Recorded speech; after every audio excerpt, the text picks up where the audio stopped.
Very good morning. ठीक है, ये कैपेसिटर की एक प्लेट है पॉजिटिव और सेकंड प्लेट है नेगेटिव। क्लियर? इसके अंदर इलेक्ट्रिक फील्ड की जो डायरेक्शन है वो क्या है, इस ओर है, और इलेक्ट्रिक फील्ड क्या है, E note, electric field vector. ठीक है, अब मैं इसमें क्या करता हूं, we placed a dielectric in between two plates के बिटवीन हम लोग क्या करते हैं, डाइलेक्ट्रिक प्लेस करते हैं। ठीक है, ऐसे डाइलेक्ट्रिक क्या किया हमने, डाइलेक्ट्रिक प्लेस किया। जैसे डाइलेक्ट्रिक प्लेस करते हैं तो क्या होता है बच्चों, पोलराइजेशन होगा ना इसका। हेलो, पोलराइजेशन होगा तो इस टाइप क्या, इस साइड कौन सा चार्ज इंड्यूस हो जाएगा, नेगेटिव। ठीक है, इस साइड कौन सा चार्ज, नेगेटिव चार्ज इंड्यूस्ड हो जाएगा, और इस साइड पॉजिटिव चार्ज। ठीक है, और तो होगा क्या, इससे एक इलेक्ट्रिक फील्ड जनरेट होगा जिसकी डायरेक्शन क्या होगी, पॉजिटिव टू नेगेटिव। ये मैं लिखता हूं E P. E P is equal to क्या है, induced electric field. E P is equal to induced electric field, electric field. Okay, अब देखो तो इसके अंदर रिजल्टेंट इलेक्ट्रिक फील्ड क्या हो जाएगा, resultant electric field, E naught की डायरेक्शन क्या है, इस ओर है, तो ई इज इक्वल टू किसके इक्वल हो जाएगा, रिजल्टेंट इलेक्ट्रिक फील्ड। हाँ, यस, रिजल्टेंट इलेक्ट्रिक फील्ड हो जाएगा आपके पास E vector is equal to E naught vector minus E P vector. Clear? इसका मीन क्या हुआ, इसका मीन क्या हुआ, when a dielectric placed in a external electric field, the intensity of electric field will reduced। ठीक है, तो intensity है वो क्या हो जाएगी, रिड्यूस्ड हो जाएगी। पता चला अब आपको इसका? Yes sir. सौरभ, ठीक है, ये बात पता चली कि इंटेंसिटी है वो क्या हो रही है, रिड्यूस्ड हो रही है। क्लियर? ठीक है, इंटेंसिटी आपकी क्या होगी, रिड्यूस्ड होगी। अब देखो डाइलेक्ट्रिक कांस्टेंट क्या होता है, आप ये देखो dielectric constant, dielectric constant, dielectric constant means मैंने आपको ये बताया था, E medium is equal to E upon epsilon R. ठीक है, where epsilon R is equal to permittivity of, relative permittivity of medium होता है ना, इसको ही हम लोग क्या बोलते हैं, डाइलेक्ट्रिक कांस्टेंट। ये क्या है आपका, डाइलेक्ट्रिक कांस्टेंट। ठीक है, एंड और relative permittivity, relative permittivity. Now you can write above expression in this way, epsilon r is equal to E upon E medium. Okay,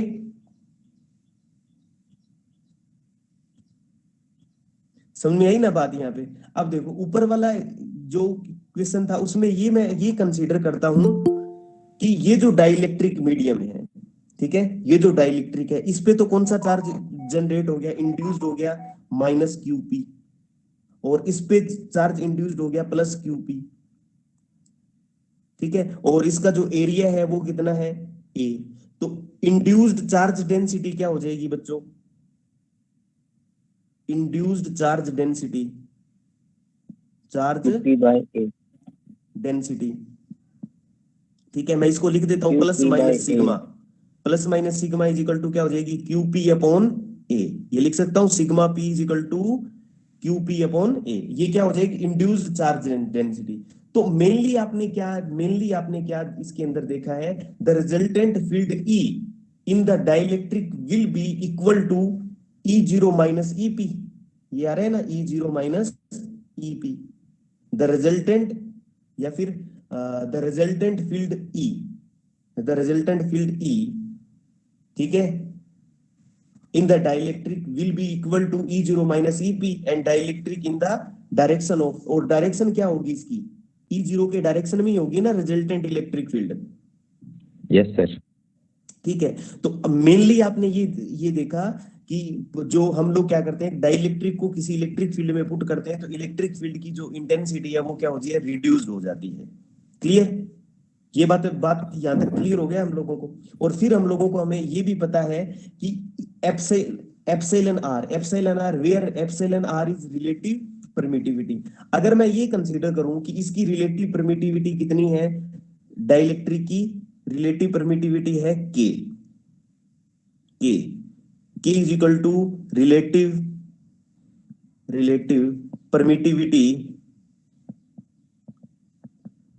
permittivity of dielectric.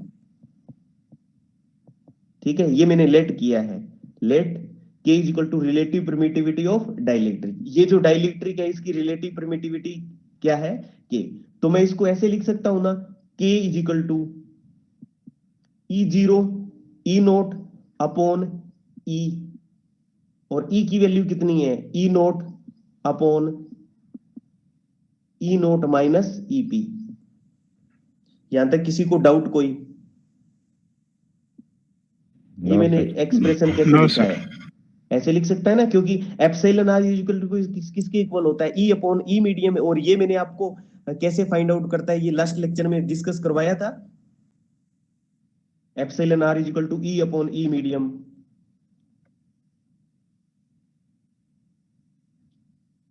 है ना। Yes sir. Okay, अभी बच्चे कितने बच्चे join किए हैं, अभी 38 स्टूडेंट नहीं ज्वाइन किए। अभी मैं एक बार अटेंडेंस सेंड करता हूं उनकी।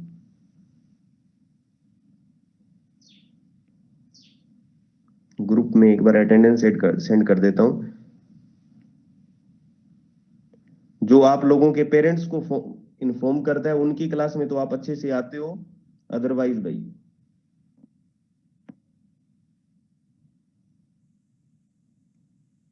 Sir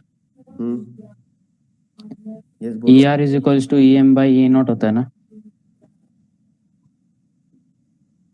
E R is equal to, नहीं नहीं गलत है।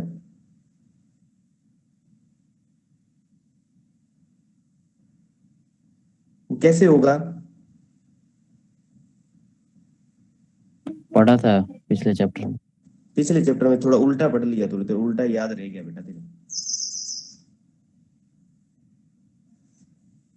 ठीक है, तो के इज इक्वल टू क्या हो गया, ओके। ई नोट अपॉन ई। ई क्या होता है, रिजल्टेंट फील्ड। यहाँ पे रिजल्टेंट फील्ड क्या है, E0 माइनस EP। क्लियर। ठीक है, अब देखो ये इसका हुआ क्या है, ये जो डाइलेक्ट्रिक मीडियम है इसका क्या हुआ था बच्चों, पोलराइजेशन हुआ था ना। ये जो आपके पास डाइलेक्ट्रिक है, ये जिसपे मैंने ये यहाँ पे रेड कलर से मार्कर चला रहा हूं, ये आपका क्या है, डाइलेक्ट्रिक है ना। Yes sir. ठीक है, ये जो डाइलेक्ट्रिक है आपका, ये जो डाइलेक्ट्रिक है इसका क्या है, जब मैं इसको क्या करता हूं, एक एक्सटर्नल इलेक्ट्रिक फील्ड में पुट करता हूं तो इसका पोलराइजेशन होता है। ठीक है, और पोलराइजेशन मैंने आपको अच्छे से बताया था, पोलर मॉलिक्यूल्स होते हैं, नॉन पोलर मॉलिक्यूल्स होते हैं। पोलर मॉलिक्यूल्स वो होते हैं जिनका नेट डाइपोल मूवमेंट होता है। ठीक है, और नॉन पोलर वो होते हैं जो जिनका नेट डाइपोल मूवमेंट क्या होता है, 0 होता है, in absence of external electric field. और जैसे ही उनको क्या करते हैं, एक्सटर्नल इलेक्ट्रिक फील्ड में पुट करते हैं तो उनमें एक नेट डाइपोल मूवमेंट सेटअप हो जाता है। ठीक है, उस प्रोसेस को क्या कंसीडर करते हैं हम लोग, पोलराइजेशन। ठीक है, अब देखो नेक्स्ट है आपके पास पोलराइजेशन डेंसिटी। ठीक है, नेक्स्ट टॉपिक है आपका पोलराइजेशन डेंसिटी। पोलराइजेशन डेंसिटी है उसको कैसे डिफाइन करते हैं, the induced dipole movement develop per unit volume. लिखो, the induced dipole movement per unit volume of a dielectric when placed in an per unit volume, अरे थोड़ा इंड्यूस डाइपोल मूवमेंट, एक बार रुको, डेवलप्ड लिखना पड़ेगा ना, यहाँ पे डेवलप हुआ है ना ये,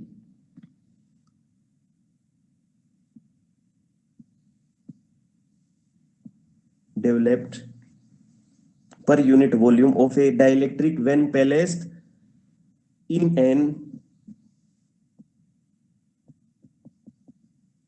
external electric field is called polarization density. Clear? समझ में आया ना पोलराइजेशन डेंसिटी क्या होती है? मतलब आपको ये अपना dipole movement per unit volume. Clear? Hello Yes, sir. Vaishnavi Tiwari, clear है? अब देखो मैं ये कंसीडर करता हूं कि इसको मैं ऐसे लिख सकता हूं, इसका मीन इसको कैपिटल पी से रिप्रेजेंट करूं मैं, कैपिटल पी से, तो ये क्या हो जाएगा आपके पास डाइपोल,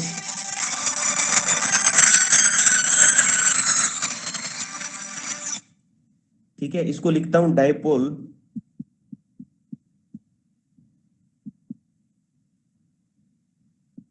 मूवमेंट, ठीक है, ऑफ डाइलेक्ट्रिक, ठीक है, अपॉन में क्या हो जाएगा वॉल्यूम। एक मिनट रुको, हेलो हेलो, हाँ आए कर रहा हूं, एक बार रुक ना तू, तेरा वो गूगल पे अकाउंट नंबर भेज दे मेरे को, ठीक है? हाँ ठीक है, इसी पे करता हूँ, ठीक है कोई बात नहीं, अभी 2 बजे करता हूँ, ठीक है? अरे मटेरियल, 1 मिनट रुको, मैं क्लास ले रहा हूँ, 1 बजे कर दूंगा, ठीक है? ठीक, हाँ कर दूंगा, ठीक है ठीक है ठीक है, ठीक, ठीक है। तो P इक्वल टू क्या हो जाएगा, डाइपोल मूवमेंट, ठीक है, dipole movement of dielectric upon में वॉल्यूम, ठीक है। अब देखो ये आप क्या, अगर मैं इसको ये कंसीडर करूं, ठीक है, मेरे पास क्या था, एक एक्सटर्नल इलेक्ट्रिक फील्ड था ना, ऐसे एक्सटर्नल इलेक्ट्रिक फील्ड था ई नोट, और उसमें मैंने क्या पुट किया था, एक डाइलेक्ट्रिक पुट किया था, ठीक है, ठीक है, पैलेस किया था डाइलेक्ट्रिक, तो उसके एक साइड पे कौन सा चार्ज जनरेट हुआ था, इंड्यूस्ड हुआ था पॉजिटिव,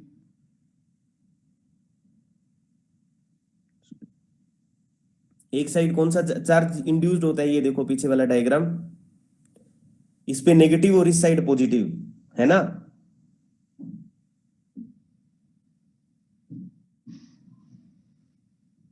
ये देखो, और ये हो जाएगा आपका नेगेटिव। क्लियर? मैं इसका ये कंसीडर करता हूं कि इसके बीच जो डिस्टेंस है वो कितनी होगी, डी, यहाँ पे कितना चार्ज जनरेट हुआ था, क्यूपी, और यहाँ पे कितना डेवलप हुआ था, माइनस क्यूपी, ठीक है। तो इसका नेट डाइपोल मूवमेंट क्या आ जाएगा, नेट डाइपोल, और उसका एरिया है वो कंसीडर करता हूं मैं ए, ठीक है? Clear? A is equal to क्या है, एरिया ऑफ स्लैब, ठीक है, और क्यूपी क्या है आपका, induced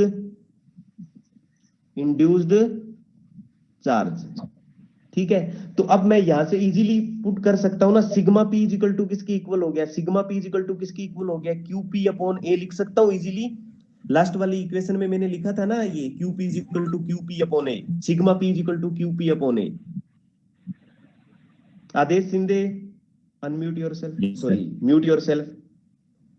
QP is equal to QP upon A, ठीक है, समझ में आया तो यस यस लिखो चैट बॉक्स में, QP equal sigma P equal to QP upon A, क्या है ये, क्या इंड्यूस्ड चार्ज डेंसिटी है ना? ओके ओके, ठीक है, चलो क्यूपी इक्वल टू, अब आप ये बताओ तो डाइपोल क्या हो जाएगा, डाइपोल मूवमेंट क्या हो जाएगा, ये बताओ, dipole movement, induced dipole movement,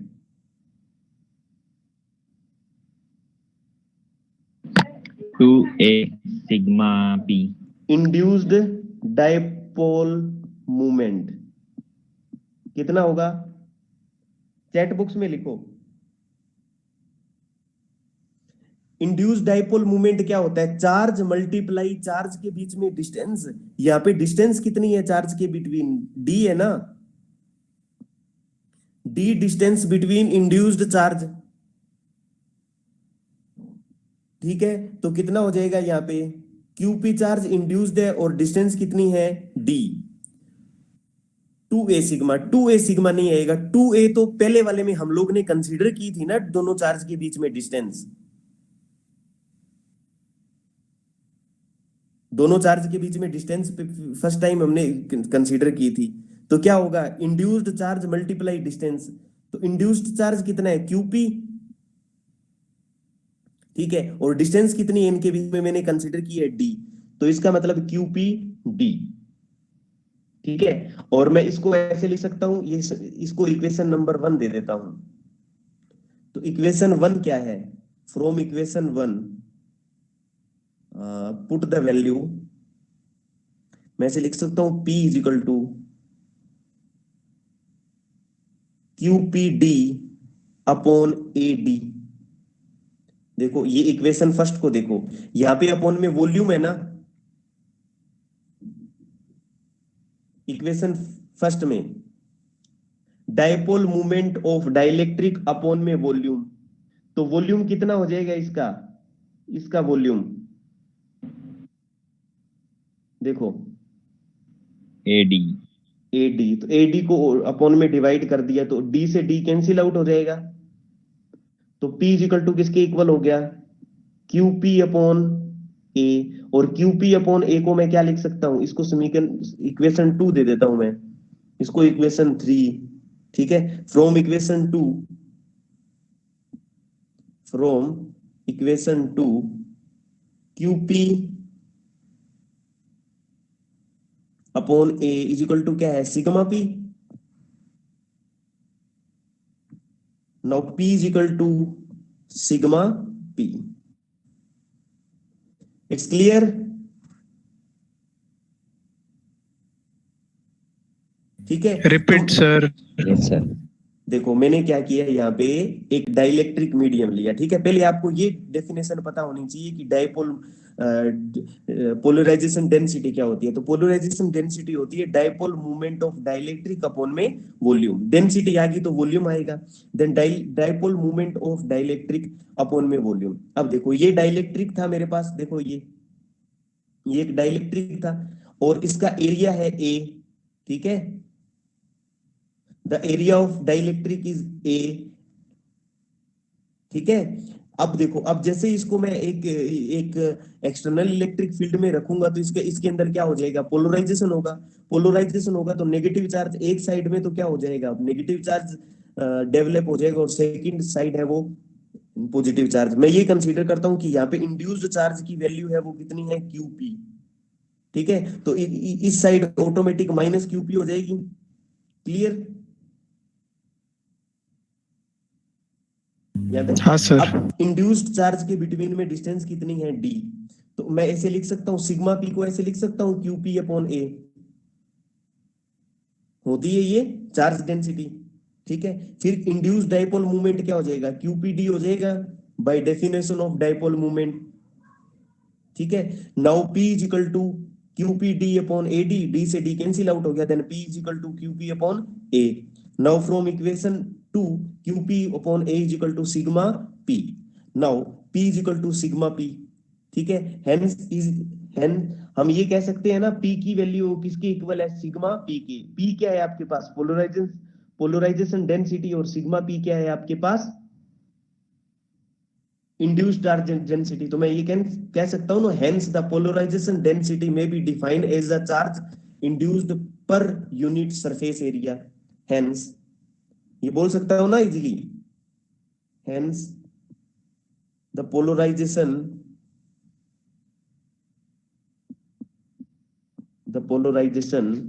density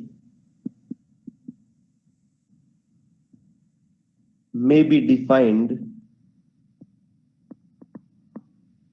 defined as the charge induced per unit surface area. Clear? ठीक है, पी क्या है? Polarisation density. और सिग्मा क्या है आपके? सिग्मा पी क्या है आपके पास? Induced charge density. Clear?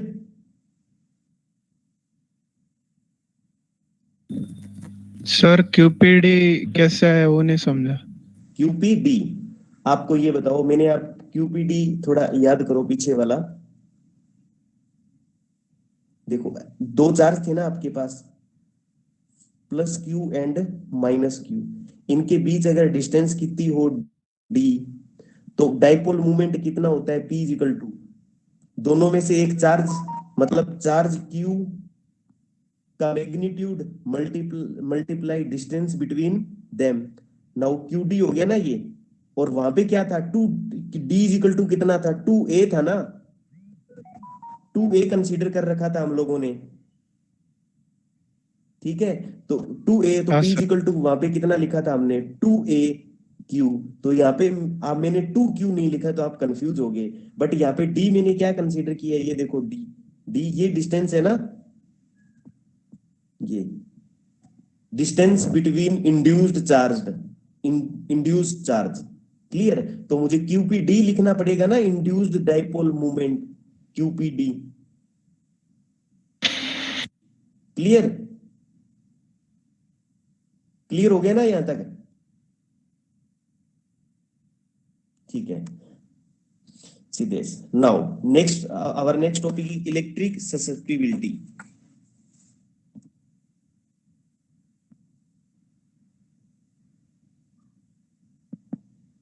Electric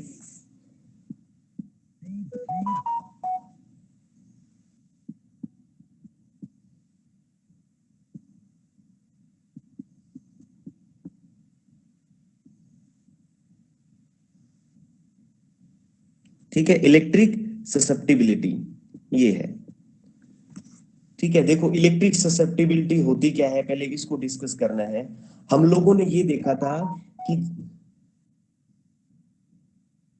ठीक है, हम लोगों ने ये देखा इलेक्ट्रिक ससेप्टिबिलिटी, इसमें हम लोगों ने ये देखा था कि जैसे ही हम लोग एक इलेक्ट्रिक फील्ड अप्लाई करते हैं तो उसके अंदर क्या हो जाता है? पोलराइजेशन होता है। एक डाइइलेक्ट्रिक पर इलेक्ट्रिक फील्ड अप्लाई करते हैं या फिर डाइइलेक्ट्रिक को पैलेस करते हैं एक्सटर्नल इलेक्ट्रिक फील्ड में, तो उसके अंदर क्या हो जाता है? उसका पोलराइजेशन हो जाता है। तो इलेक्ट्रिक, मैं ये बोल सकता हूं ना, the polarization P is proportional to the resultant field E। ठीक है, the polarization, ठीक है, इतना ही लिख रहा हूं पोलराइजेशन को। the polarization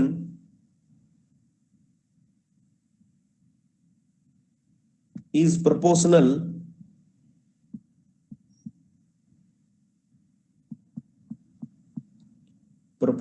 to the resultant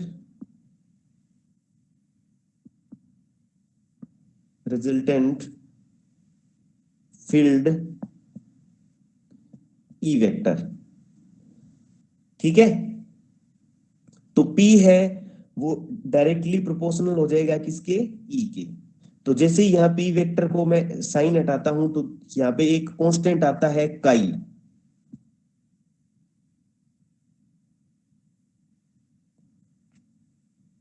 hello,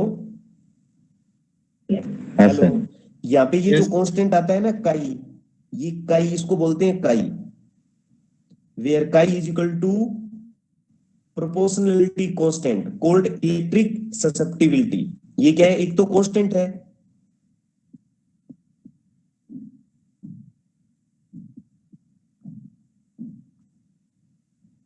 proportionality constant. ठीक है, इसी को ही क्या बोलते हैं हम लोग? Electric susceptibility.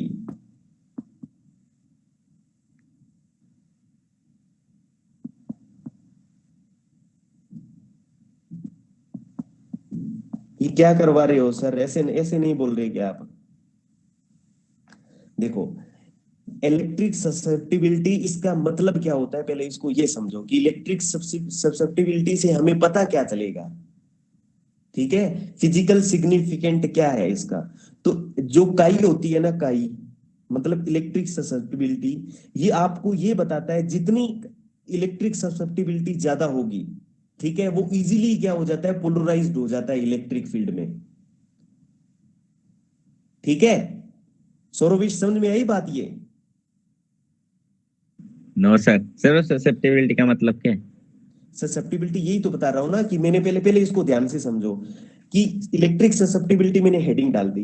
पहले आप ये देखो, आपने ये तो पीछे कर चुके हो ना, पोलराइजेशन कब होता है, पोलराइजेशन कब होता है, पहले ये बताओ। एक्सटर्नल फील्ड जब देते तो। एक्सटर्नल फील्ड, तो पोलराइजेशन होता है ना पी, यानी कि पोलराइजेशन डेंसिटी डायरेक्टली प्रोपोर्शनल होता है किसके, ई के। ठीक है, पोलराइजेशन हाँ, पी है डायरेक्टली। अब जैसे ही मैं क्या हो गया, प्रोपोर्शनलिटी साइन यहां से रिमूव करता हूं तो एक कांस्टेंट आता है काई। यहाँ पे मैंने एप्सिलॉन नोट भी लगाया है, ठीक है, बट ये क्या है, एक मल्टीप्लिसिटी फैक्टर होता है। ठीक है, ये क्या है, काई को डायमेंशन लेस बनाने के लिए यूज में लिया जाता है। ठीक है, यहाँ पे काई क्या होती है, डायमेंशन लेस क्वांटिटी होती है, तो एप्सिलॉन नोट लगाना पड़ता है। ठीक है, ये चीज आपको ध्यान में रखनी। अब देखो यहाँ पे काई का मतलब क्या है, यहाँ पे मैंने बोला प्रोपोर्शनलिटी कांस्टेंट या फिर इलेक्ट्रिक ससेप्टिबिलिटी। ठीक है, ससेप्टिबिलिटी, ससेप्टिबिलिटी आप इंग्लिश में आपने वर्ड नहीं सुना कभी, ससेप्टिबिलिटी? No sir. ससेप्टिबिलिटी का मतलब ये होता है कि ये इलेक्ट्रिक बिहेवियर को रिप्रेजेंट करता है। It is describe the electric behaviour, मैं लिख देता हूं, it is describe describes the electrical behavior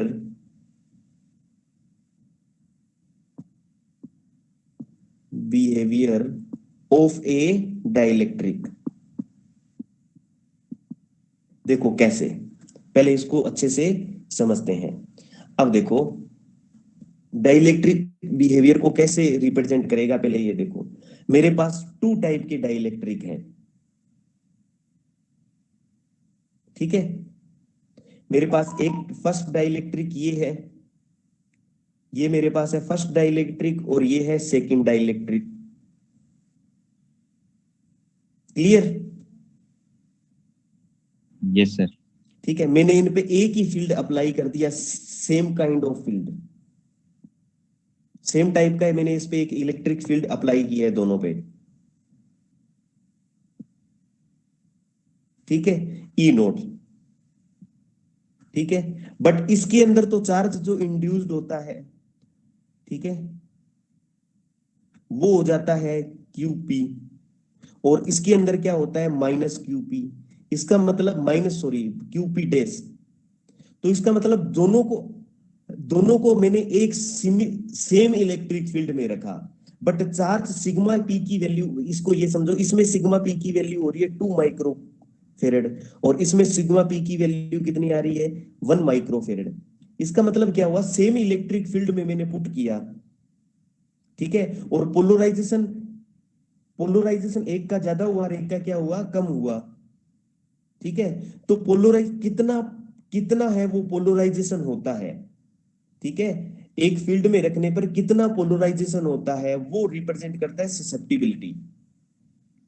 ठीक है, कितना इजीली वो क्या कर सकता है, पोलराइज्ड हो सकता है, वो रिप्रेजेंट करता है ससेप्टिबिलिटी। दूसरा, फॉर्मूले से भी हम देख सकते हैं, P इज इक्वल टू किसके इक्वल है, P vector is equal to epsilon nought chi E. ठीक है,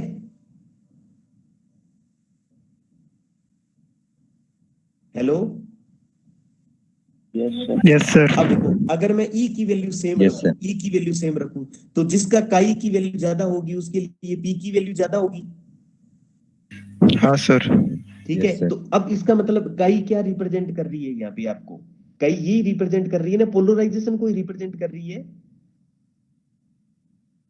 हाँ इलेक्ट्रिक हाँ, सर। बिहेवियर को इलेक्ट्रिक बिहेवियर को तो रिप्रेजेंट किया ना, कि अगर सेम इलेक्ट्रिक फील्ड में किसी दो या दो से ज्यादा डाइलेक्ट्रिक पर अप्लाई करूं तो जिसकी काई की वैल्यू ज्यादा होगी वो इजीली पोलराइज्ड हो जाएगा।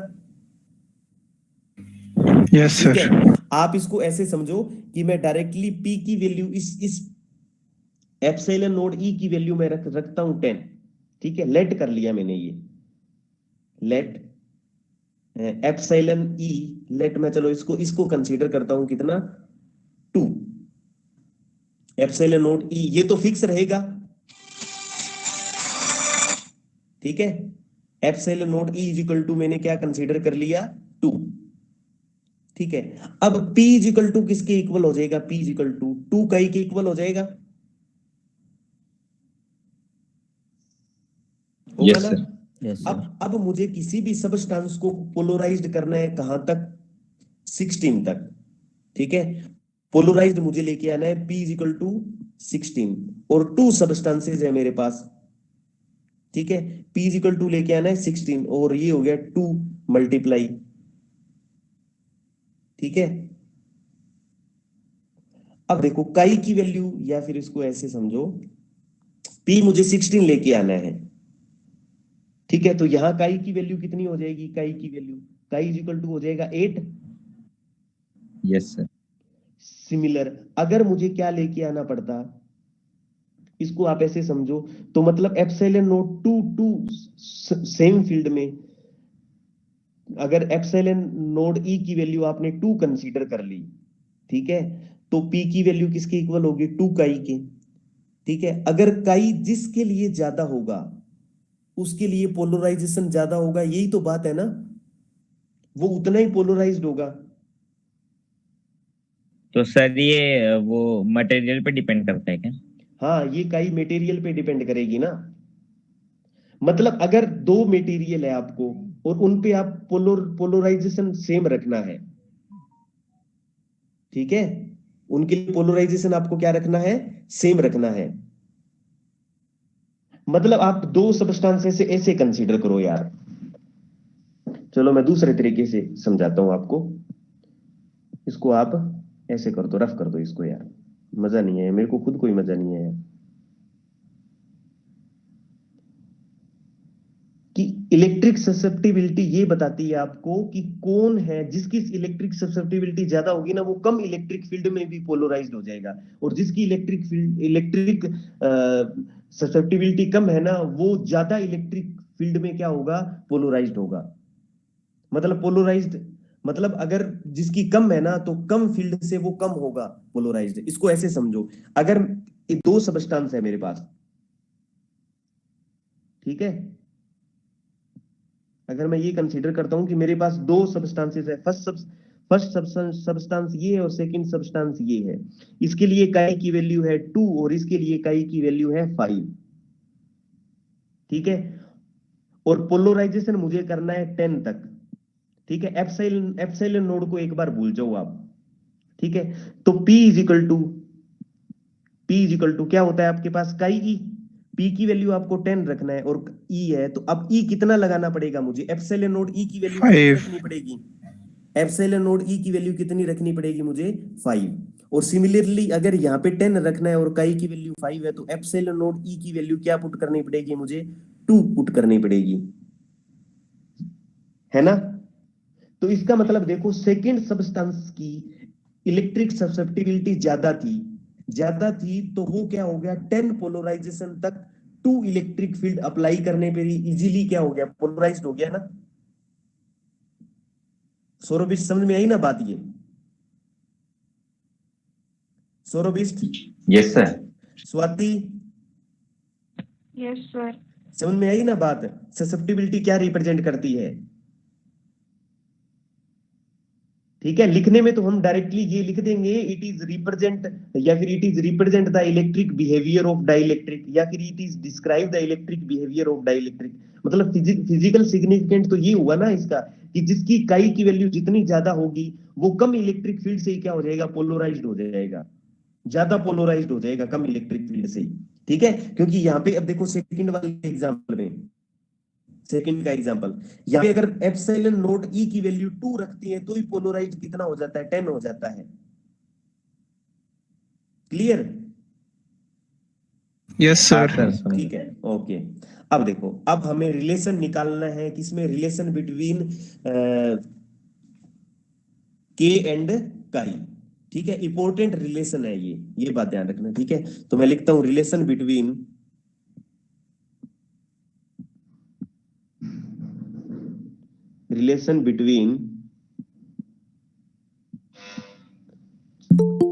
One minute.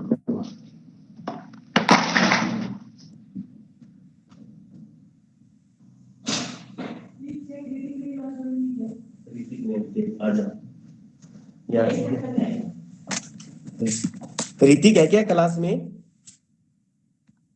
हाँ है सर। ऋतिक है क्लास में? Yes sir. कब आया था? अभी ज्वाइन किया इसने, किया ना ज्वाइन किया। फोन किया था किसकी घर पे? ऋतिक तू क्लास क्यों नहीं ज्वाइन करता रे?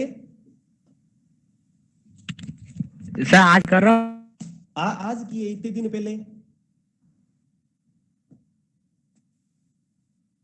ज्यादा होशियार है क्या तू? उसका नेटवर्क प्रॉब्लम था, आगे से वो कंटिन्यूअसली ज्वाइन करेगा। नेटवर्क प्रॉब्लम क्या थी? कोई नहीं, आगे से वो कंटिन्यूअसली ज्वाइन करेगा। ठीक है, तो नेक्स्ट टॉपिक है अपना relation between, hello, yes sir. Yes हाँ सर। सुन रहे बिटवीन हैं। के एंड काई। के क्या है आपके पास? डाइलेक्ट्रिक के, कांस्टेंट। हाँ, डाइलेक्ट्रिक कांस्टेंट। डाइलेक्ट्रिक, इसको ऐसे भी relation between dielectric constant and sir इसकी वैल्यू बताओ ना, फॉर्मूला किसकी? मतलब डाइलेक्ट्रिक कांस्टेंट का। डाइलेक्ट्रिक कांस्टेंट की वैल्यू अलग अलग होती है। ठीक है, मैं एक टेबल बना देता हूँ। ठीक है, यहाँ पे बना देता हूँ। ये लिखता हूँ डाइलेक्ट्रिक, डाइलेक्ट्रिक। ठीक है, और ये होता है डाइलेक्ट्रिक कांस्टेंट लिख दूं या डाइलेक्ट्रिक कांस्टेंट। ठीक है, इसकी वैल्यू देखो, एयर और वैक्यूम दोनों के लिए सेम होती है। ठीक है, 1.0, या फिर एयर के लिए थोड़ी सी ज्यादा होती है 1.005, लेकिन इसको यही कंसीडर कर लो 1। एयर के लिए होती है ये। ठीक है, वाटर के लिए होती है ये 81। ठीक है, और उसके बाद में है कोई भी ये होता है ना मेटल, हाँ, मेटल के लिए इसकी वैल्यू होती है इनफाइनाइट। ठीक है, और कोई भी आपका ये है ना पेपर होता है, या फिर पेपर, उसकी वैल्यू होती है 3.5 टू 4.5, अलग अलग होती है। ये ग्लासेस के लिए 4.5 होती है। ठीक है, मेनली आप दो चीजें ध्यान में रखो, एयर, एक तो ये एयर और वैक्यूम की इतनी होती है, यस सर। सेकंड मेटल की इनफाइनाइट होती है। ठीक है, समझ में आ गया यहां तक? हाँ सर। हाँ सर। ठीक है, अब देखो, तो नेक्स्ट है अपने पास ये हाँ रिलेशन था ना, रिलेशन फाइंड आउट करना था।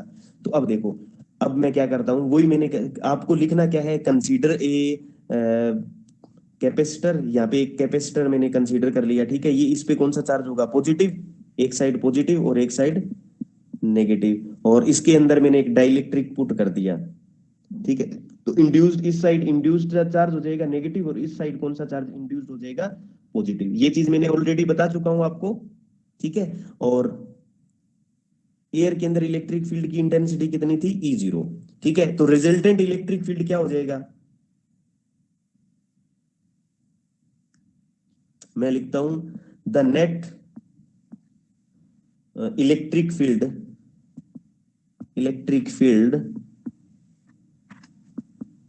इन ए पोलराइज्ड डाइलेक्ट्रिक इज कितना होगा, E vector is equal to आएगा E naught vector minus EP. Clear? Yes sir. ठीक है, और E vector is equal to E naught किसके इक्वल होता है, ई नोट तो ई नोट के इक्वल होगा, माइनस ईपी किसके इक्वल था, ये बताओ।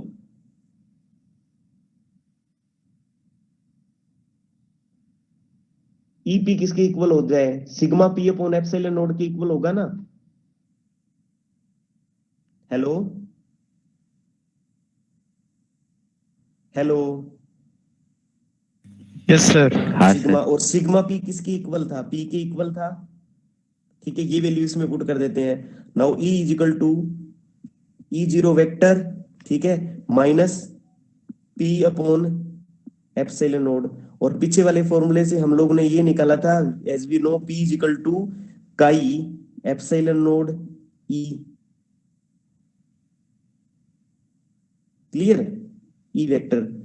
Now E vector is equal to E naught vector minus chi epsilon node E vector upon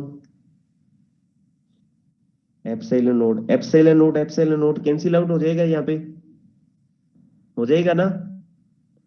तो ई इज इक्वल टू क्या आ Yes, जाएगा sir. आपके पास, ई इज इक्वल टू क्या आएगा आपके पास, ई नोट वेक्टर, ठीक है, माइनस काई ई।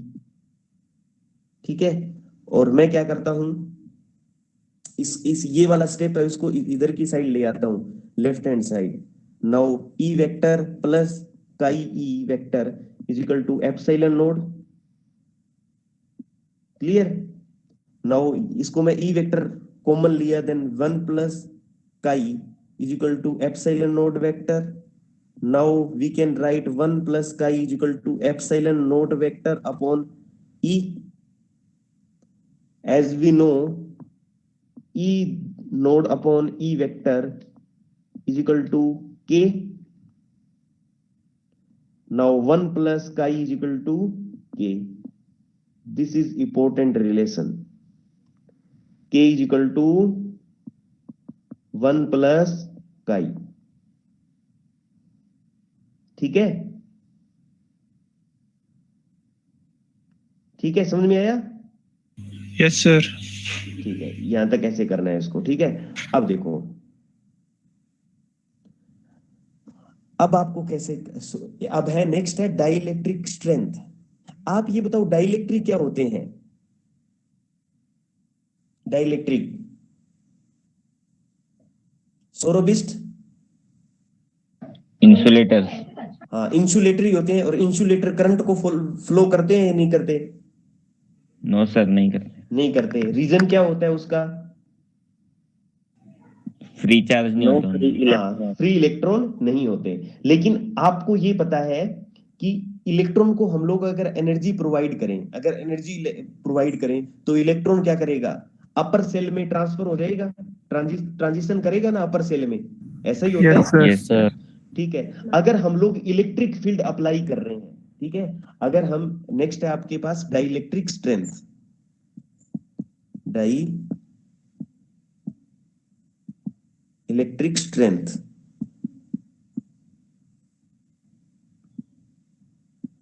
डाइलेक्ट्रिक स्ट्रेंथ, देखो डाइलेक्ट्रिक स्ट्रेंथ क्या है आपकी, डाइलेक्ट्रिक स्ट्रेंथ का मतलब ये होता है कि आपने क्या हुआ, अब मैं ये कंसीडर करता हूं this is nucleus and this is cell. ठीक है, अगर मैं इस इलेक्ट्रॉन को क्या करूं, एनर्जी प्रोवाइड करूं, तो ये इलेक्ट्रॉन अपर वाले सेल में ट्रांजिस्ट हो जाएगा। ठीक है, अपर वाले सेल में ट्रांजिस्ट होगा तो ये क्या हो जाएगा, फ्री इलेक्ट्रॉन होगा। अब फ्री इलेक्ट्रॉन हो जाएगा ना। Yes sir. तो इसका मतलब क्या हुआ कि मैं अगर ज्यादा इलेक्ट्रिक फील्ड अप्लाई करूं, ज्यादा इलेक्ट्रिक फील्ड कर अप्लाई करूं, तो आउटर इलेक्ट्रॉन है वो क्या होगा, इतनी एनर्जी लेगा और वो क्या चला जाएगा, अपर सेल में चला जाएगा। ठीक है, तो इसका मतलब अब जो डाइलेक्ट्रिक है वो एक कंडक्टर की तरह बिहेव करेगा। Clear, yes sir. कंडक्टर की यस तरह सर। बिहेव करेगा इसको। ठीक है, ठीक है, ये यस सर। क्या होता है, तो ये इस फिनोमेना को क्या बोलते हैं, डाइलेक्ट्रिक ब्रेकडाउन। इसको बोलते हैं die electric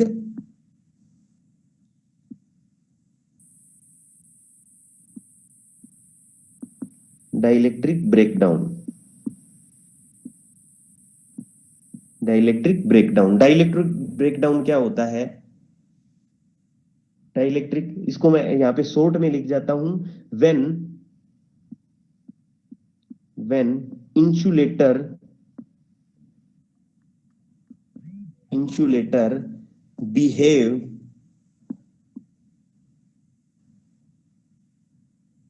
behaves like a conductor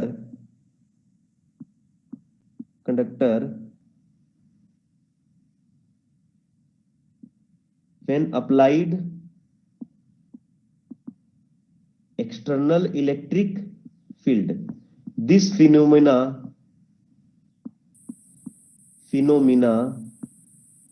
is called, ठीक है, तो लिख लोगे डाइलेक्ट्रिक ब्रेकडाउन। डाइलेक्ट्रिक ब्रेकडाउन का मतलब समझे ना आप? ठीक है, इसको मैं Yes, sir. सिंपल एग्जांपल से समझाता हूं आपको। ये पॉजिटिव है, ठीक है, यहां वाला जो इलेक्ट्रॉन है ना, ये electron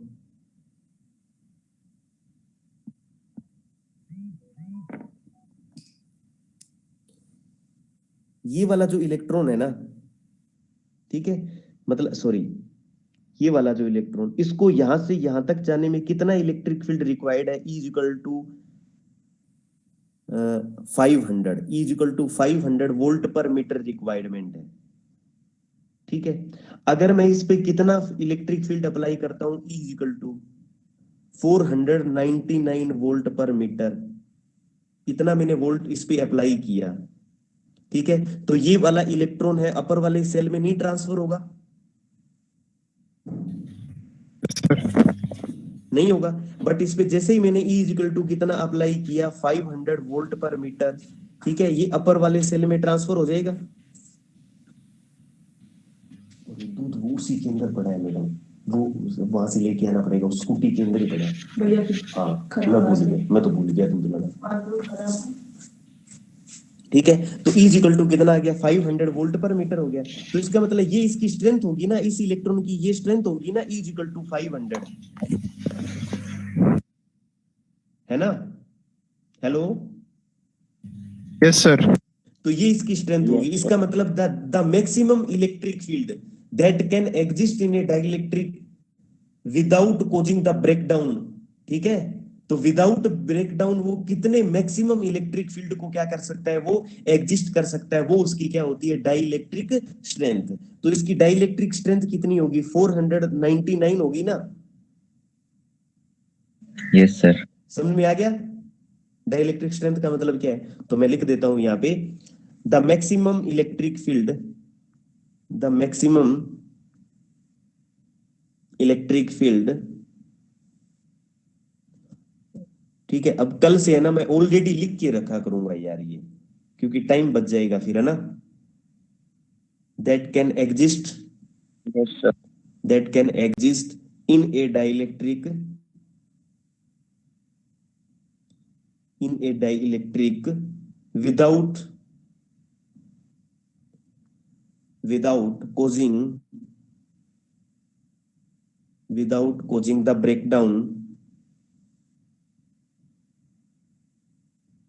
breakdown of its insulating property, is called dielectric strength, ठीक है, ऑफ Yes, मटेरियल sir. या of insulator. Clear?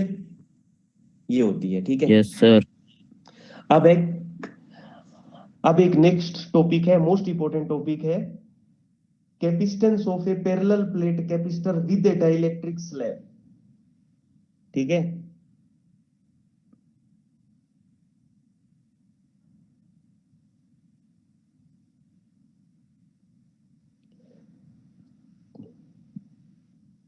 Capacitance of A parallel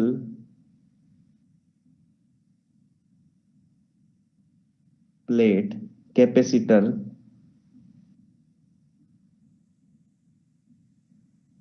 with a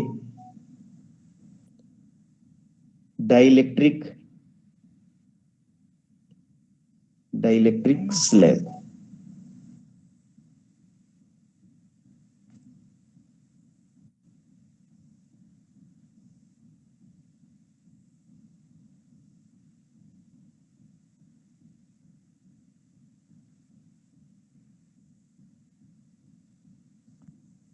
ठीक है, ये हो गया dielectric slab.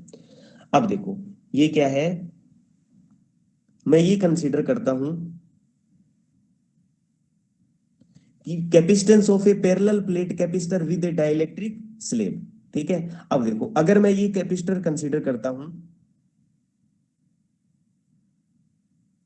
Late a capacitor, ठीक है, और इसकी जो कैपेसिटेंस है वो कितनी है, ये पॉजिटिव चार्ज है इस टाइप, और इस सेकंड प्लेट पे क्या हो जाएगा, नेगेटिव, और इसको हम लोगों ने क्या कर रखा है, अर्थ, और इसके बीच में क्या है, एयर।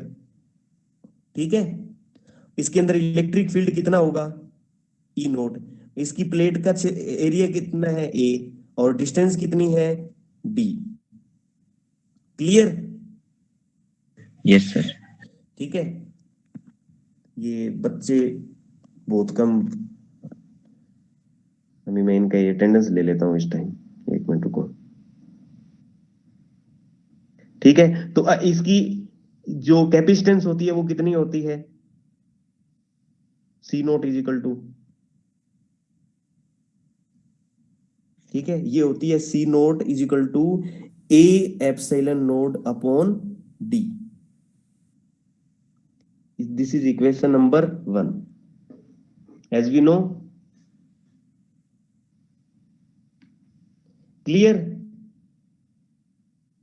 Yes sir. ठीक है, ये आप लोगों को पता है। और इनके बीच जो इलेक्ट्रिक फील्ड होता है, इलेक्ट्रिक फील्ड की वैल्यू कितनी होती है, electric field E zero is equal to sigma upon epsilon nought. ये होता है ना, इतना फील्ड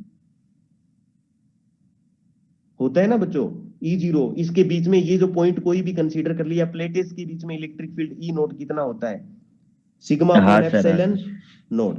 अब क्या करना है, अब मैंने एक डाइलेक्ट्रिक स्लेब है, ठीक है, जिसकी थिकनेस इस मतलब इसको कंप्लीटली भी फिल कर सकते हैं और इसको थोड़ा कम भी फिल कर सकते हैं। ठीक है, मैं इसमें क्या करता हूं, when A dielectric slab, when A dielectric slab, dielectric slab of dielectric constant, of dielectric constant, ठीक है, इसकी है थिकनेस, थिकनेस टी है वो लेस है डी से, ठीक है, is placed between, placed between the plates. अब मैं क्या कर रहा हूं, इस प्लेटों के बीच में क्या है, एक टी थिकनेस का, ठीक है, एक स्लैब है वो उसके अंदर प्लेस करता हूं। तो अब क्या होगा, ये जो स्लैब है वो क्या हो जाएगा, पोलराइज्ड हो जाएगी, स्लैब होगी Yes, वो sir. पोलराइज्ड होगी ना। Yes, ठीक sir. है, प्लेट्स, ठीक है, तो मैं क्या करता हूं, अगर ये देखो, ये मेरे पास क्या थी, एक प्लेट ये है, एक प्लेट ये है, ठीक है, इस पे चार्ज होता है positive,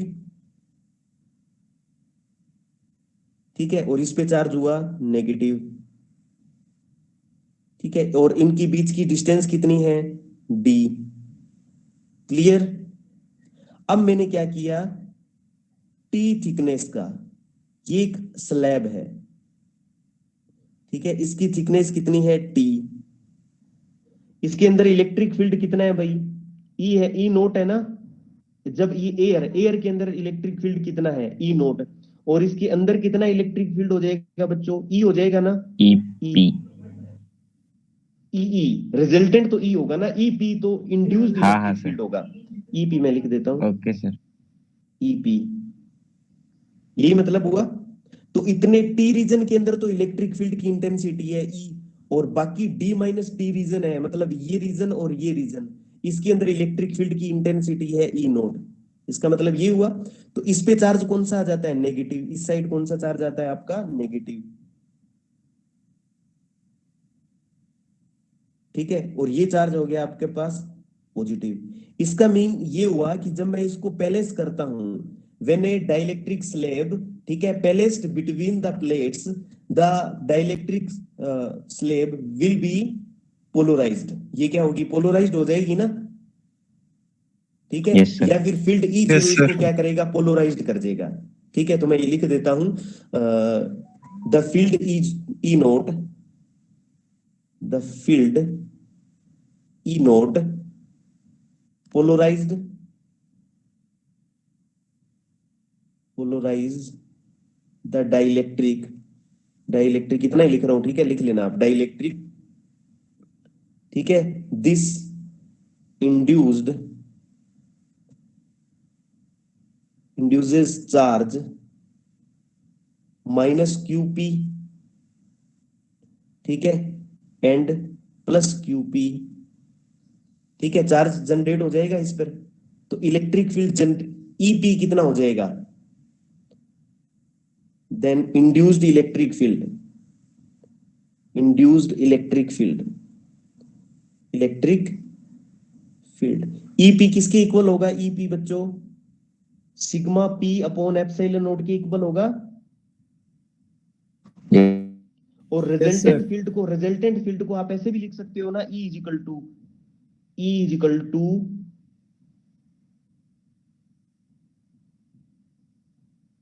E nought by K, ये भी लिख सकते हो आप डायरेक्टली, एज वी नो ऐसे लिख लो, या फिर ये लगा देते हैं, ठीक है। As we know E vector is equal to E nought upon A is equal to resultant field, resultant field in dielectric. Clear? Yes, sir. ठीक है, हमें क्या फाइंड आउट करना है कि जब हमने इस प्लेट को, इस डाइलेक्ट्रिक स्लैब को एक कैपेसिटर में रखते हैं, ठीक है, कैपेसिटर में पैलेस करते हैं, तो क्या कैपेसिटेंस पे क्या इफेक्ट पड़ेगा वो फाइंड आउट करना है हम लोगों को। ठीक है, तो हम लोगों ने ये किया। अब E की वैल्यू फाइंड आउट कर ली, अब आपको फाइंड आउट करना है इसका पोटेंशियल। ठीक है, अब आपको फाइंड आउट करना है इसका potential.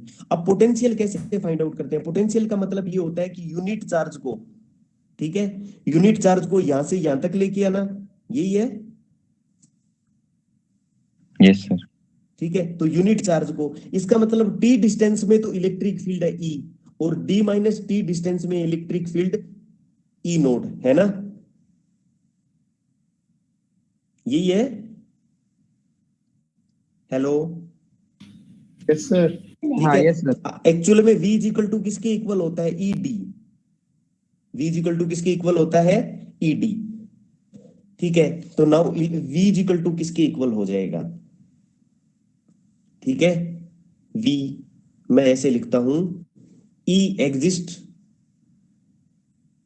Over A distance T, E exist over A distance T and E node exist over the remaining distance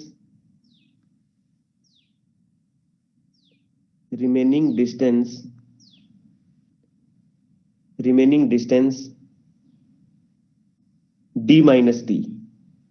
Clear? Hence the potential difference को PD से लिख रहा हूं, potential difference between the capacitor plates is, इतना होगा ना, V is equal to E nought D minus T plus EP।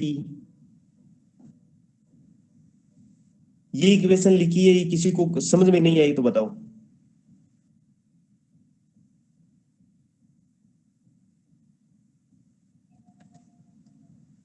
समझ में आई तो चैट बॉक्स में लिखो यस यस यस।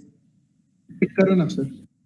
देखो E V is equal to actual में क्या होता है, V is equal to E D होता है ना, E V is equal to E D नहीं होता है क्या, होता है sir. V is equal to E D. आप V is equal to E D कैसे फाइंड आउट किया तुम्हें पता है? देखो मैं लिख के बताता हूँ यहाँ पे, ये एक प्लेट है, इसका पोटेंशियल कितना है 0 और इसका पोटेंशियल कितना है v, और इलेक्ट्रिक फील्ड क्या है, ऐसे है, इलेक्ट्रिक फील्ड की डायरेक्शन ऐसे है। तो E इज इक्वल टू किसके इक्वल होता है, E is equal to minus dv upon dr, यही होता है E वेक्टर और dr Yes, वेक्टर। और Yes, इसमें yes, क्या sir. होता है, यूनिट चार्ज को हम यहां से यहां तक मूव करवाते हैं, यूनिट चार्ज को, या फिर इसको मैं ऐसे लिख सकता हूं ना, E vector dot D R vector is equal to minus DV. Clear? अब देखो ई और डी आर आपका ये है और ई वेक्टर आपका ये है, ई वेक्टर और डी आर वेक्टर में एंगल कितना है, 180 का है ना, है ना? Yes sir. तो अब देखो dv इज इक्वल टू क्या होता है, v2 माइनस v1, माइनस इसको क्या लिखूं मैं, v2 माइनस v1।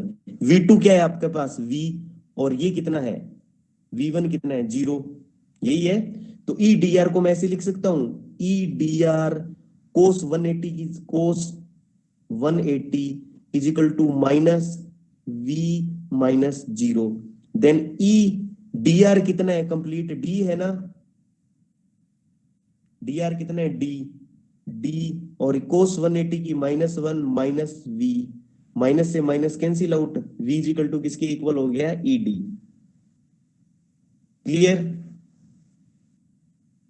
क्लियर? यही होता है ना, यूनिट चार्ज को आपको लो पोटेंशियल से हाई पोटेंशियल तक लेके जाते हो, जितना वर्क डन होगा, जितना अमाउंट ऑफ वर्क डन होगा, वही आपका क्या होगा, पोटेंशियल डिफरेंस। तो अब देखो आप यूनिट चार्ज को कितनी डिस्टेंस पे लेके जा रहे हो, टी डिस्टेंस में तो आपको लेके जाना पड़ेगा ई इलेक्ट्रिक फील्ड में, है ना, और डी माइनस टी बाकी जो रिमेनिंग डिस्टेंस है वो कितनी है, D minus T.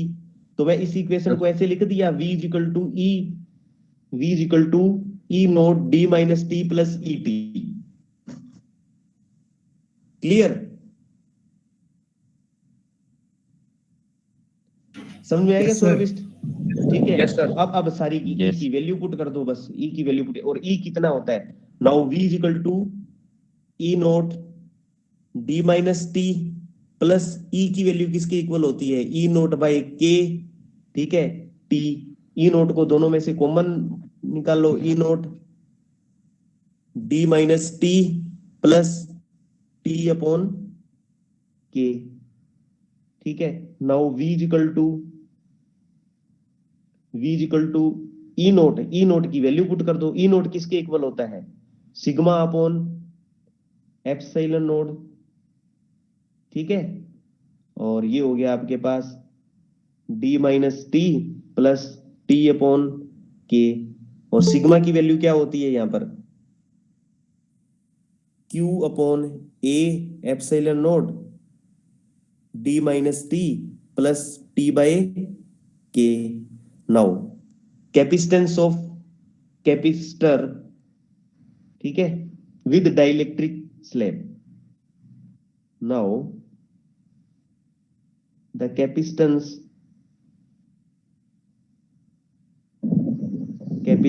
of capacitor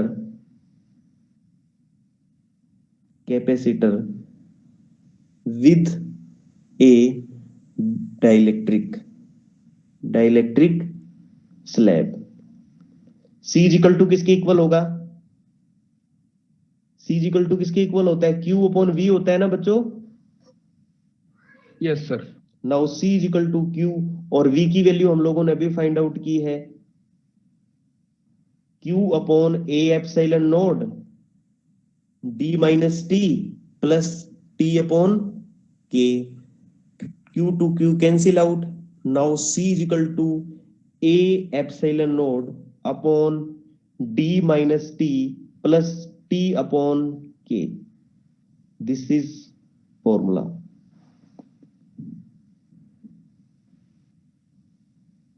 ठीक है, इसका मीन क्या हुआ कि कैपेसिटेंस इंक्रीज होगी या डिक्रीज होगी,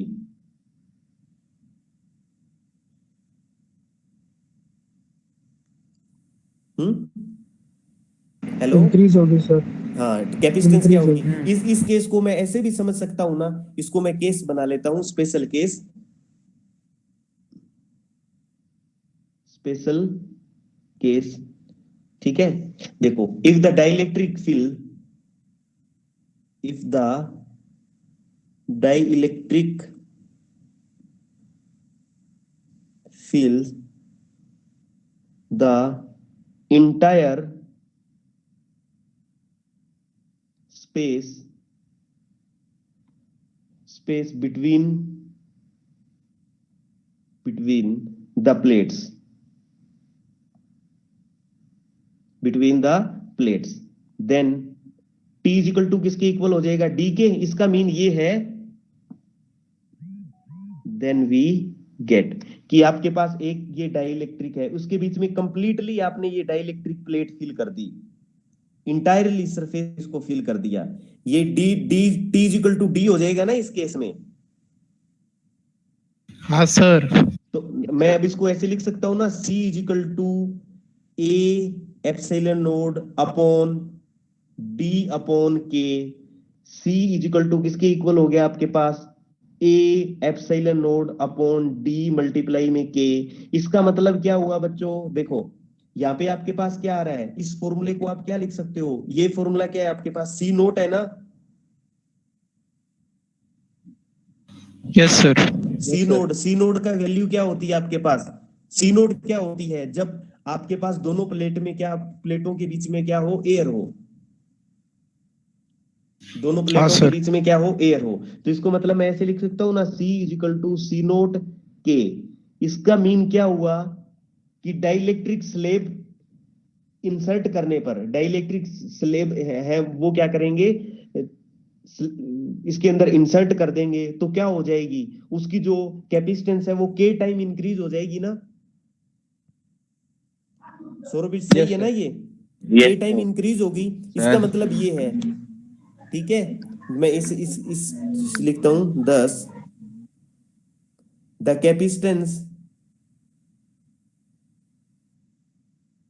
capacitance of A parallel plate capacitor,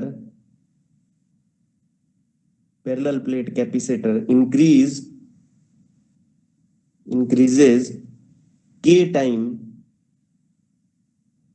times when its entire space is filled with a dielectric material। ठीक है, डाइलेक्ट्रिक मटेरियल से इसको फिल करेंगे तो क्या हो जाए? उतने ही टाइम क्या हो जाएगी? इंक्रीज हो जाएगी ना। Yes sir. उतने ही टाइम क्या Yes, हो रही है? sir. इंक्रीज हो रही है। समझ में आई ना बात आपकी? ठीक है, हाँ। एक बार ऊपर पोटेंशियल कैसा है बता दो ना वापस, समझाने में। पोटेंशियल आपको समझा देता हूँ, इसको आप ऐसे समझो, ये भी समझा देता हूँ। ये प्लेट थी ना, यस सर। इसकी डिस्टेंस कितनी है? डी है। ठीक है, इसमें मैंने टी, इसको मैं एक साइड में रख लेता हूं, ये एक साइड में, ये टी है। तो इस स्लैब में इलेक्ट्रिक फील्ड कितना होगा? ई। और बाहर इलेक्ट्रिक फील्ड कितना होगा? ई नोट। यस यही सर। हुआ। तो आपको यूनिट चार्ज को, एक तो ई नोट है, ये डिस्टेंस है वह कितनी है? डी माइनस टी डिस्टेंस में तो ई नोट इलेक्ट्रिक फील्ड में यूनिट चार्ज को मूव करना पड़ेगा। ठीक है, और टी डिस्टेंस में क्या होगा? ई इलेक्ट्रिक फील्ड के अगेंस्ट मूव करवाना पड़ेगा। तो दोनों का ऐड करना पड़ेगा ना अभी। हाँ पहले सर। जब डायरेक्टली ये था, कंप्लीटली ये था ई, तो आपने v इक्वल टू डायरेक्टली लिख दिया ई डी। क्लियर? अब आपके पास क्या है? दो इलेक्ट्रिक फील्ड है, डी माइनस टी डिस्टेंस में है तो E note electric field, and T distance में है आपके पास ई इलेक्ट्रिक फील्ड। तो मैं ये लिखूंगा ना, E note D minus T plus E T. यही है। Yes sir. ठीक है, अगर पूरा का पूरा अगर टी ना हो तो वही आ जाएगा, same E V equal to E D. समझ आ गया ना कैसे पोटेंशियल फाइंड आउट किया? हाँ सर। ठीक है, अब है स्पेशल केस सेकंड। थोड़ा रुक जाओगे ना 5-10 मिनट, कोई प्रॉब्लम नहीं है? No sir. ठीक है, अब देखो स्पेशल केस है सेकंड, ये मैं लिख देता हूं केस सेकंड। अगर इस तरह से फिल हो, ये अगर इस तरह से फिल हो, अगर ये है, इसके बीच में बहुत सारी स्लेब्स फिट कर दें हम लोग। एक स्लेब ये है, दूसरी स्लेब ये है, तीसरी स्लेब ये है, डैश डैश कितनी स्लेब फिट कर देते हैं? इसकी इसकी जो थिकनेस है T1 है, इसकी थिकनेस है T2, इसकी थिकनेस है T3, डैश डैश कितनी थिकनेस की N, और इसका कितना है डाइलेक्ट्रिक कांस्टेंट K1, इसका डाइलेक्ट्रिक कांस्टेंट है K2 और इसका डाइलेक्ट्रिक कांस्टेंट है K3। ठीक है, लास्ट वाले फॉर्मूले में हम लोगों ने क्या फाइंड आउट किया था? C is equal to A epsilon nought upon D minus T plus T upon K। मतलब आपका जो फॉर्मूला आया था उसमें क्या आया था? एक थिकनेस अपॉन में उसकी डाइलेक्ट्रिक कांस्टेंट, यही तो आ रहा है ना, थिकनेस अपॉन में डाइलेक्ट्रिक कांस्टेंट, और जितनी डिस्टेंस D माइनस में उतनी डिस्टेंस में कवर किया है, यही है। Yes yes D sir. Minus T क्या है? D आपकी क्या थी? एयर में डिस्टेंस थी, और फिर आपने क्या किया, उसमें से T को T थिकनेस का एक स्लेब फिट कर दी, तो D में से उसकी थिकनेस माइनस कर दी, प्लस में क्या हुआ रहा था? थिकनेस अपॉन में उसी का डाइलेक्ट्रिक कांस्टेंट। तो मैं इस फॉर्मूले को ऐसे लिख सकता हूं ना, यहाँ पर D इक्वल टू तो किसके इक्वल हो जाएगा?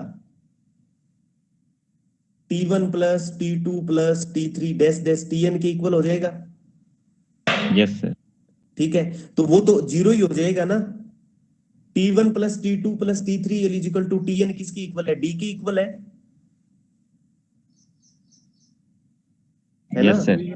इसको मैं ऐसे लिख सकता हूं ना, वो उस फॉर्मूले को उसके according, A C equal to A epsilon naught upon D minus, अब क्या अलग अलग है ना, T1 plus T2 dash dash Tn, plus में क्या आ जाएगा? T1 upon K1 plus T2 upon K2 dash dash Tn upon Kn।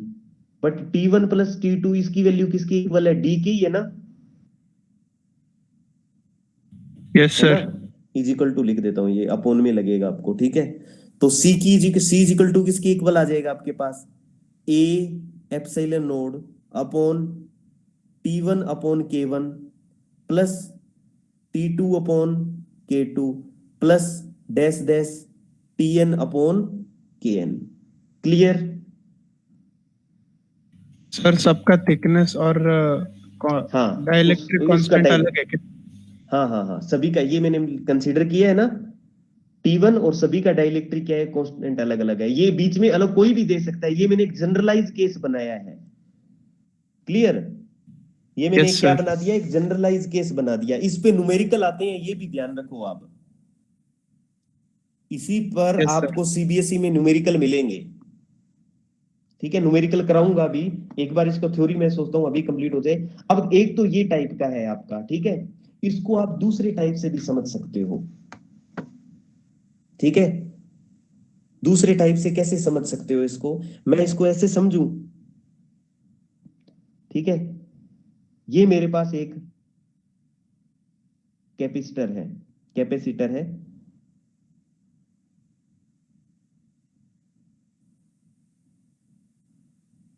ठीक है, हेलो यस सर। स्वाति, हाँ सर। समझ में आ रहा है ये? Yes sir. ठीक है, अब मैं क्या करूं इसको, अगर मैं ज्यादा नहीं ले रहा, Tn नहीं ले रहा, ओनली 3 ले रहा हूं इसको, 3 स्लेब ले ली मैंने इसमें, 3 स्लेब, ये सेकंड ये हो गई, और थर्ड ये हो गई। ठीक है, इसकी थिकनेस है T1, इसकी थिकनेस है T2, इसकी थिकनेस है T3, इसका है डाइलेक्ट्रिक कांस्टेंट K1, इसका है K2, इसको है K3। तो इसको आप ऐसे समझ सकते हो, इस पे कौन सा चार्ज आ जाएगा? नेगेटिव। और इस पे कौन सा हो जाएगा पॉजिटिव, इस पे कौन सा हो जाएगा नेगेटिव, ठीक है, और इस पे कौन सा हो जाएगा पॉजिटिव, ठीक है। सिमिलर इस पे कौन सा आ जाएगा नेगेटिव, और इस पे कौन सा आ जाएगा पॉजिटिव। समझ में आई ना बात यहां तक? इसका मतलब ये तीन कैपेसिटर बन गए ना आपके। हेलो, हाँ सर। हाँ सर। अब आपके पास तीन कैपेसिटर बन गए ना ये, और ये आपको किस टाइप से ऐड हुए लगते हैं, सीरीज के अंदर ऐड हुए लगते हैं ना। हाँ सर। अब हाँ इसकी सर। इसकी कैपेसिटेंस कितनी होगी, C1 इजिकल टू, नहीं यहाँ पे नहीं लिखता मैं, यहाँ पे लिखता हूं, इसकी कैपेसिटेंस कितनी होगी C1 equal to A epsilon naught K1 upon कितनी होगी T1। T1 पक्का।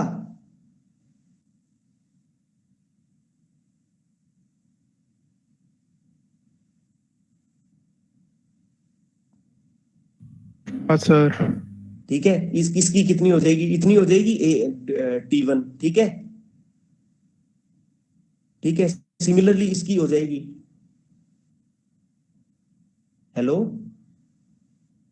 Yes sir. ठीक है। सिमिलरली C2 किसके इक्वल हो जाएगा, A epsilon naught K2 upon T2, और C3 किसके इक्वल हो जाएगा, A epsilon naught upon K3 equal to T3, और ये सीरीज में ऐड है, ठीक है। सीरीज में ऐड है तो इनकी कैपेसिटेंस कितनी आ जाएगी, 1/C के इक्वल होगी ना। Yes sir. तो इन सभी को ऐड करो, इनकी इक्विवेलेंट 1/C इक्वल टू किसके इक्वल हो जाएगा, 1/C1 प्लस 1/C2 हाँ सर, वही आ प्लस रहा है। 1/C3। अब देखो क्या आ रहा है आपके पास, 1/C इक्वल टू किसके इक्वल हो जाएगा, C1 को डायरेक्ट लिख दूं ना मैं, T1 upon A epsilon naught K1 plus T2 upon A epsilon naught K2 plus T3 upon A epsilon node K3, ठीक है। अब इसको सोल्व करोगे तो क्या आंसर आ जाएगा ना आपका, ठीक है। तो इसमें से 1/C, इसमें से 1/A एप्सिलॉन नोड तो आपका कॉमन आ जाएगा, बचेगा क्या आपके पास, T1/K1 plus T2/K2 plus T3/K3, ठीक है। अब C को इधर क्रॉस मल्टीप्लाई करोगे तो C इक्वल टू किसके इक्वल हो जाएगा, A epsilon naught upon T1/K1 plus T2/K2 plus T3/K3। यही फॉर्मूला पीछे आ रहा था ना, देखो हाँ सर। इसमें और इसमें सिमिलर है, यस सर। ठीक है। अब देखो एक क्वेश्चन इस टाइप का पूछता है आपसे, ठीक है, इस तरह से। इसका मतलब हमने डिवाइड क्या किया है, आप एक कैपेसिटर का क्या होता है, दो चीजें होती है ना एक कैपेसिटर का, एक तो एरिया होता है और एक प्लेटों के बीच डिस्टेंस होती है, ऐसा ही होता है ना एक्चुअल में। एक्चुअली में कैपेसिटर की दो प्लेटें हैं ना ये, और इनके बीच हम लोग क्या कर रहे हैं, एक एरिया फिट कर रहे हैं ऐसे ऐसे। इसको 3D में ऐसे समझो, समझ में आई बात हाँ सर। है ना। तो बहुत सारी प्लेट, तो आपने डिवाइड किसको किया है, T1 को डिवाइड किया ना, T को, T1 T2 T3 ऐसे कर दिया है ना, यस हेलो, सर। ठीक है। तो सिमिलरली अगर एक केस और है, केस थर्ड, अगर अरेंजमेंट इस टाइप का हो, अगर बीच में जो ये प्लेट्स है ना वो ऐसे फिल कर दे,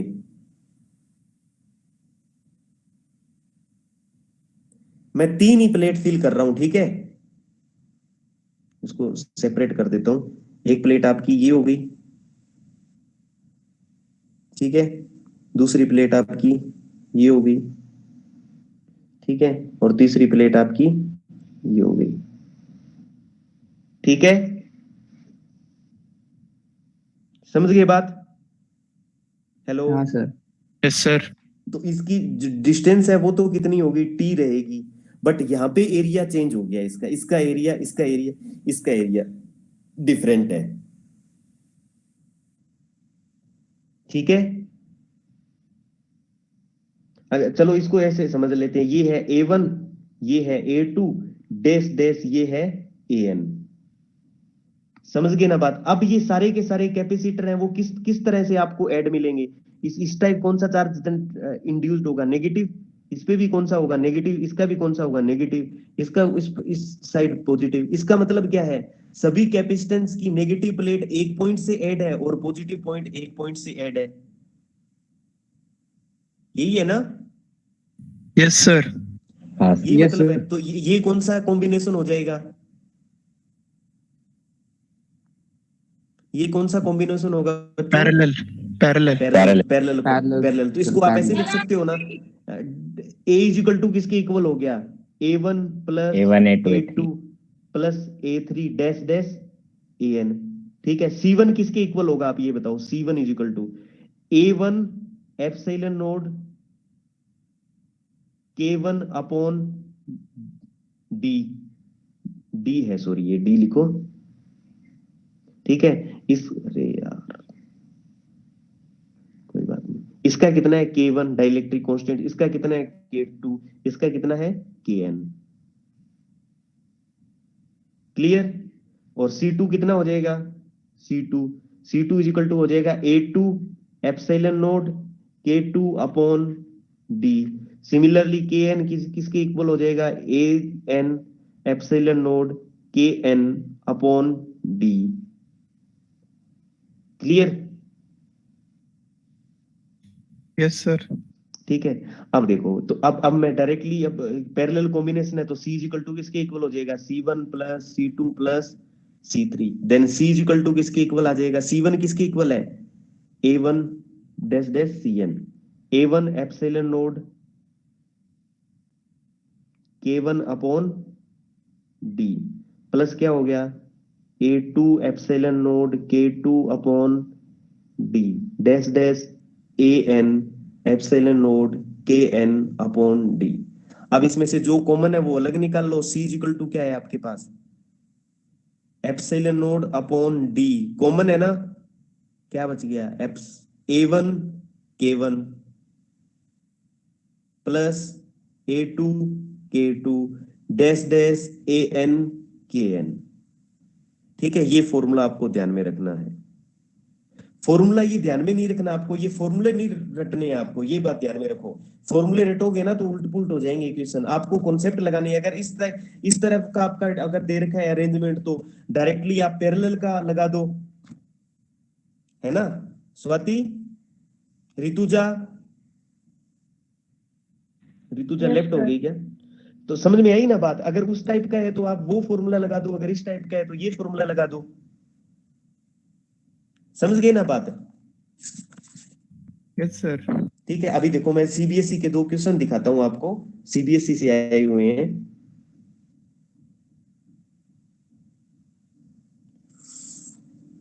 गलत कर दिया, चलो फोटो लाइब्रेरी में जा। हाँ सर बाद में इसके नोट्स भेज देना सभी के। अरे यार नोट्स की सर स्क्रीनशॉट निकाल के भेज दो ना। इसके स्क्रीनशॉट, अरे मैं ये सोच रहा हूँ आईपैड की पेंसिल आ जाए ना तो उससे तो बहुत अच्छे से राइटिंग होती है। राइटिंग बहुत बकवास है लिखी हुई है इसमें, तुझे पता है? इसमें सर जुगाड़ बना है। सर समझ रहे हो, डेरिवेशन भेज दो ना बाद में। अरे डेरिवेशन भेज दूंगा, लेकिन इसमें से है ना, ये आईपैड का है। आईपैड में क्या है? आईपैड से आईपैड में ही जाता है ये पीडीएफ इसकी। अच्छा ठीक है, हाँ। हाँ सर। सर तो बुक्स के यूट्यूब भेज से खुद ही ले लेना। एक काम करो ना आप, YouTube में बहुत टाइम लगता है। सर कल ये देखो सीबीएसई सैंपल पेपर 2011 में आया हुआ है। कर लोगे क्या ये क्वेश्चन? ये बताओ। हाँ सर भेज देना, आप कर देंगे। ठीक है, ये भेजूंगा नहीं, अभी स्क्रीनशॉट ले लो इसका। हाँ सर हो गया। ठीक है सर, ठीक ले है, लिया। इसका स्क्रीनशॉट ले लो और